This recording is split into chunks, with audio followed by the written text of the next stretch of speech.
నేను మీకు ఒక ఇండియన్ అతను టోటల్ సిలికాన్ వ్యాలీని స్కామ్ చేశారంటే నమ్ముతారా? అతని పేరే సోహమ్ పరీక్. ఇతను చాలా స్టార్టప్స్లో ఒకే టైంలో సైమల్టేనియస్గా పనిచేశాడు. కోవిడ్ టైంలో రిమోట్ వర్క్ అలౌ చేయడం వల్ల చాలా స్టార్టప్స్లో పనిచేశాడు. ఇతను ప్రతి కంపెనీకి ఒక కోల్డ్ ఈమెయిల్ అనేది డ్రాప్ చేసేవాడు. ఆ ఈమెయిల్ ఏంటంటే, నాకు హాబీస్ ఏం లేవు, నేను అథ్లెటిక్ పర్సన్ని కాదు, నేను పాడలేను సరిగ్గా, నేను తాగను, నేను డ్యాన్స్ చేయను, నాకు తెలిసిందల్లా ఏంటంటే నేను బిల్డ్ చేస్తాను, కోడ్ చేస్తాను, అదొక్కటే నాకు తెలుసు అని చెప్పి ప్రతి కంపెనీకి ఒకే మెయిల్ డ్రాప్ చేసేవాడు. సో అది చూసి ప్రతి కంపెనీస్ తనని ఇంటర్వ్యూ చేశారు. అలా ఈజీగా చాలా ఇంటర్వ్యూస్ క్రాక్ చేసి చాలా కంపెనీస్లో జాబ్ అనేది తెచ్చుకున్నాడు. కానీ ఆన్సైట్కి రమ్మన్నప్పుడు ఏదో ఒక రీజన్ చెప్తూ ఉండడం వల్ల కంపెనీస్కి డౌట్ వచ్చింది.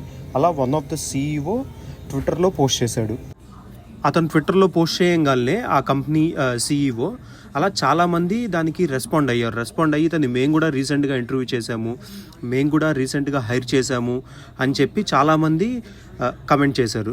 సో దానివల్ల తను చేసిన ఇదంతా బయటపడింది. సో ఇది తనే ఒప్పుకున్నాడు. Over at Playground, he accused you of working at multiple jobs simultaneously. Is that true? It is true. And yeah, I would love to add color to it, but Please. that is true. Yeah.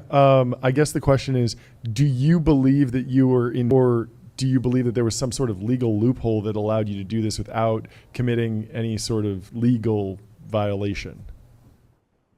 I mean, honestly, I think going back to like how it even like started to happen and what the motivations were, Yeah, please. would probably have, obviously I would want to like preface with saying like I'm not proud of what I've done. That's not something that I endorse either. But financial circumstances, essentially, like no one really likes to work 140 hours a week, right? But I had to do this kind of out of necessity. Like I was in extremely like dire financial circumstances, and somehow like I'm not a very people person. I don't share much in terms of like what's going on with my life, and Sure. kind of with my internal thought process. So రీసెంట్గా అతను Darwin studio అనే ఒక AI video కంపెనీలో founding ఇంజనీర్గా join అయ్యి work చేస్తున్నా అని చెప్పి ట్విట్టర్లో పోస్ట్ చేశాడు. సో కొంతమంది ఏమనుకుంటున్నారంటే ఇది ఆ కంపెనీ కోసం ఒక మార్కెటింగ్ స్ట్రాటజీ అంటున్నారు, కొంతమంది ఏమో స్కామ్ అంటున్నారు. సో మీరేమంటారు?